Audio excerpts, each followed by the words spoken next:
Welcome to Board Game Empire. We're going to be doing a quick overview and review of the Red Dragon N9 Undercity by Slugfest Games. So this version came out last year. If you've been following this game, they have many allies, many versions of this game, but they're meant to be played together or alone.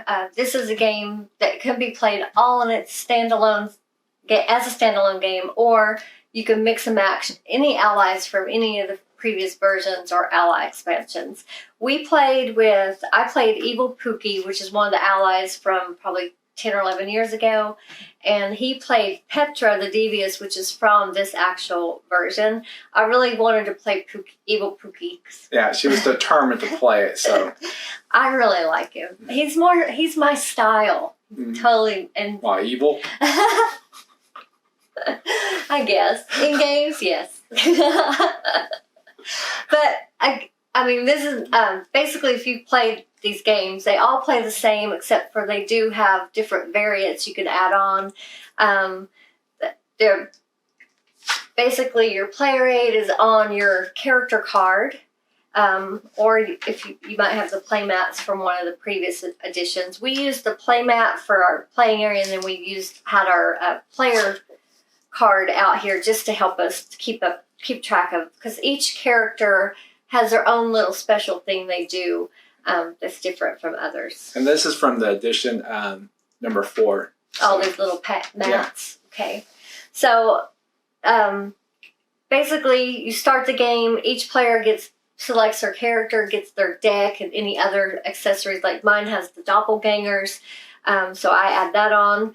And his has the Hellfire card, and then we each have our own individual decks of evilness that we play. And then, of course, your player card has a quick little player aid that helps you with your particular character, what you do with their extra stuff. Like, it helps me to remember what I do when these doppelgangers come out, or how they come out and things.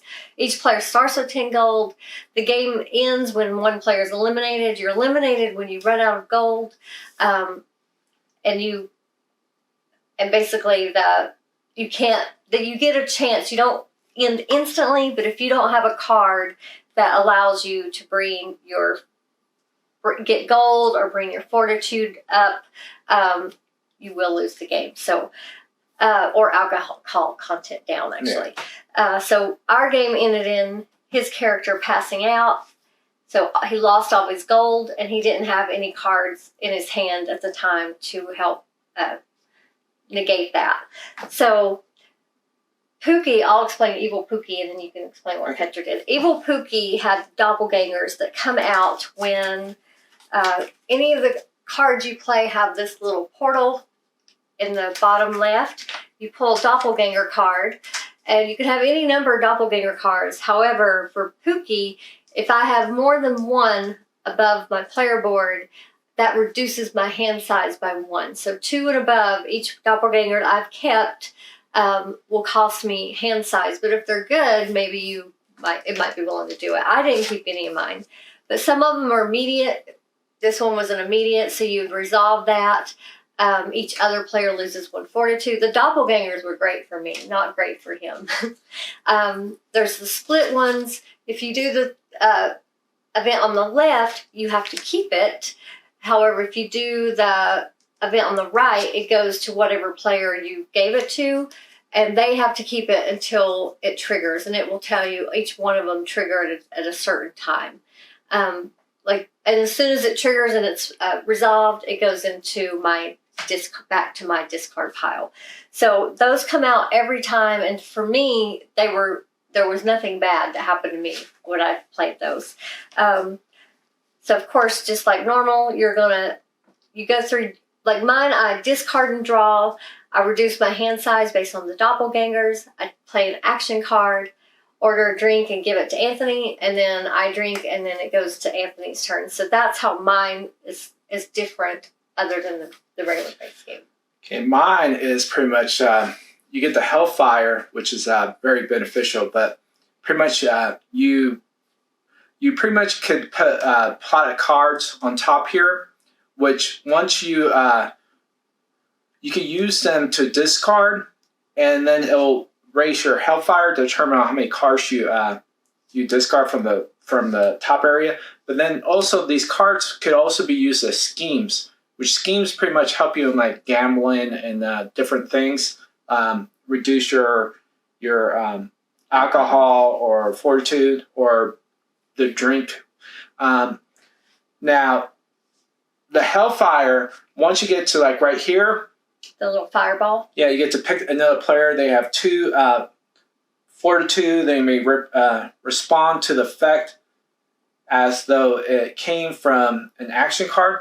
Now, once you get to that, also, then you just go back to 0. But the thing is, which I found was very beneficial, there are cards that determine on where you are in this area will also give the fortitude to your opponent. So if I'm at 3, it'll give 3 fortitude to that opponent. Now, what I found most about Petra, she is great at like the gambling. She has a lot of cards which let her win in the gambling part of the game. Mm-hmm. Also, pretty much getting the fortitude down. The problem is alcohol. There's not many cards that pretty much are beneficial to get her alcohol down, because that's how you pretty much they pass out, is combine them once they connect. And so it's a great character, but you have to figure out how to use the schemes beneficially. That's the problem I didn't. I think if we played it more, I would pretty much learn more how to use this character. But overall, I think this character is phenomenal. I just need to get better at it. Yeah, this Pooky, he was draining the fortitude and adding alcohol content. Almost all my cards either drained his fortitude or added alcohol content, and there was a lot of them. Like I had 2 or 3 at a time of those same cards. Another thing with the Petra, the great thing is there's a card. I think this is it. Pretty much, you may play this card during the order or drink phase on your turn. Pay 1 gold to the end. Order 2 additional drinks, which is awesome. So he paid 1 gold instead of giving me 1 card to order a drink. He was giving me 3 cards. And remember, Petra's phenomenal in the gambling phase, so she's going to win a lot of the coins, and so that's why using coin is really not that big deal, because you will have more than your opponent, and so you'll be able to. But the problem is she didn't ever get like what is it where you get extra? You have to where it has to plus. I never got the chaser. Yeah, so that was the only issue. If she would got the chaser, yeah, I could have easily caught up and won, but she didn't. So my fortitude, well, it got down to 14, but my alcohol content never went up because my cards. That's my cards help negate that. Yeah, her cards are good with the alcohol, which mine were good too, but mine didn't have offset for the fortitude to pretty much reverse it or block it or even reduce whatever drink amount it is. So I think that's where my issue was. But I think once I figure out probably late in the game how to best use my character. And so by that time, it was too late because she already had a huge lead on me. And so I was able to counteract that towards the end. So just a minute, evil Pooky's pretty good. Yeah, that's perfect character for me. Yeah, I enjoy playing this one. We love Take That, and we love competitive games. We're not really party gamers. We're way too competitive. So what did you think? I really enjoyed this game. Of course, we've played this. We have other videos on this game because we played it several years ago, a different version. And then they've sent us a couple more of the allies. They sent us this Pooky, right? And then, we have other ones we still need to cover, but... Yeah, they've sent us several allies that we have to cover. And then, of course, this one just came out last year, so they sent us this, the 9 version. But, yeah, I truly enjoy this game. I would still give this a 9. I think I gave it high in my previous video, but I didn't look, so I'm just guessing. But I know I enjoyed it then as well. But yeah, with all the different characters and things, I will say though, we played it at 2 players both times because Quentin would love this game, but it's about drinking, so he's a teenager. He's almost 15. I know, but it just feels weird. I don't know. I'm from Spain. People drink wine. It felt weird playing that with him, but if you don't really think about the theme that it's drinking, alcohol, he would love this game. Yeah, it's not like a drinking game where you're actually drinking as you play. It's about drinking. Yeah, it's about drinking. But so I don't want to encourage that, him being a teenager, but... He's like... I know. But anyway, that's the only reason we didn't play with Quentin on this, because it would be better at 3 players, especially with these 2 characters. Anthony, I think, would have done a lot better if there was another player for me to deal my evilness to, and just... I mean, it would, and they would be doing their evilness. So it would make it more equal. It would be constantly, shifting back and forth. 2 people ganging up on the ones that's in the lead, and then that switching dynamics as soon as another person's in the lead. So it wouldn't be a runaway game in a higher player count, I think. So, but it is still fun at 2 players. And especially because if you have a lot of the different characters, you could just try out the different ones. That would make it fun, and it's just, that keeps the replayability on this high. And I think there's over 50 characters now, so we don't have nearly that many, but that's a lot of different characters to try out. So definitely I'd give this a 9. I give this a 9. I really like this game. I can see it going up, especially as we play. This is just at the 2-player. I think if we play at the 3-player or 4-player, I think that this would definitely go up with the right personalities. Yeah. Like, it'd have to be with competitive people. It would be so much fun. We're competitive, so we like playing people that just trash talk, want to beat you no matter what. Those type of people. Most people don't. We do. We're very competitive. So those are the people we enjoy playing. So but I give it a 9. I think that it's phenomenal how the different characters work different ways. They're all different, like literally all different. And they all have different mechanics, different cards, different ways that the abilities work together. So just a phenomenal game. We'll probably play with different characters and do more videos. So we cover all the characters because I really like this game. I think when Quinn plays it, I think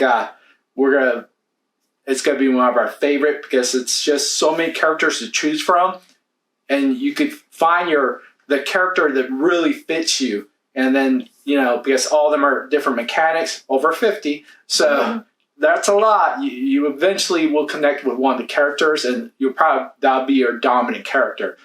So 9 out of 10, very impressed with this game. And you'll notice, even if you look at Amazon, it's one of the highest rated games. People are talking about every time there's a expansion or another set game that comes out with it. They love it. It's one of the best card games we've probably out there. There's a lot of good card games, but this is definitely one that stands because there's so many different characters and so many different mechanics. Highly recommend. Yeah, and the cool thing too, like he said, every character has their own little inside mechanics that only that you just kind of have to quickly, and they all have a little flyer or a page of the book that explains those mechanics. And like I said, there's a player aid that helps as well, so you're not having to remember all that. Plus, the base game stays the same, and it's very easy mechanics. So all of those flow smoothly with the basic mechanics is what I'm trying to get to. Like it doesn't make the game too clunky adding all the different characters. Oh, I forgot to mention, we didn't play with the event deck, which adds different. There's different things that adds in the game that you can play with, like what is it, a reward or prize? Different variants. Yeah, there's so many different variants that change up the game as well. So yeah, this is a game that you could just keep buying sets and sets and sets and just constantly play different games, because there's so many characters and so many different ways you could play just the game itself. So yeah, highly recommend. Do you have anything else? No. So thank you for watching this video. Hope this helped you to decide if this is something you might want to add to your collection, or if you already have some red dragons, maybe characters you might want to snag up. Yeah, evil Pooky's evil. Evil Pooky's awesome. I'm so glad we have evil Pooky. But I will have to try some other characters, but I really like this one too. But he will put the link in the description if you want to check this out for yourself. Feel free to leave a comment or question. We hope you'll share this video, give it a like. If you're not already subscribed, we hope you'll subscribe to our channel and check out our content. If you are already subscribed, thank you so much. We appreciate our fans. Thanks again, and we look forward to seeing you next time.